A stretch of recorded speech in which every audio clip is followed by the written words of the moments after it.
Merci, Monsieur le Président. Tout d'abord, merci au rapporteur de la Cour des comptes pour cet excellent rapport qui, à chaque fois, nous éclaire un peu plus sur les recommandations et les erreurs, enfin les problèmes qu'on voit autour de la Commission. Alors, Madame Ferreira, vous êtes commissaire responsable de la cohésion et notamment des 70 milliards des fonds de cohésion payés en 2023, soit environ un tiers des dépenses budgétaires de l'Union européenne. Alors, j'ai bien entendu vos explications, mais je suis, comme mes collègues, toujours dubitatif sur ces explications, parce que, pour résumer, vous dites que l'ECA, elle détermine des erreurs, et finalement, vous, la Commission, ce sont plutôt des écarts d'alignement. Toutefois, on remarque quand même que c'est près de 10% des fonds de cohésion, alors qu'ils étaient environ 3-4% il y a 2 ans. Alors, on va prendre des exemples, puisque vous aussi, vous avez fait part de cas particuliers, déjà au regard de l'agriculture. Pourtant, cela me paraît à la fois plus difficile pour un agriculteur de remplir la tonne de papiers administratifs demandés et plus difficile pour les auditeurs de vérifier le nombre de moutons ou de chèvres subventionnés.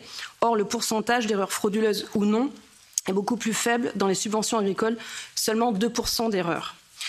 Je vous donne un exemple détecté par la Cour. Une PME au Portugal a payé un cabinet de consultants sans publier le marché public. Bon, ça me fait penser aussi en France, les affaires de McKinsey avec les contrats donnés à certains sans transparence. J'en viens donc à ma question. Encore un autre cas particulier, page 288 du rapport annuel de la Cour des comptes sur la décharge. C'est le point 6.36.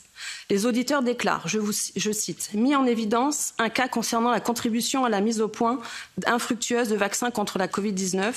Nous avons constaté que la Commission avait accepté l'état financier du contractant sans analyser les opérations sous-jacentes ni demander de pièces justificatives. Elle n'a donc soulevé aucune objection à l'égard des montants proposés.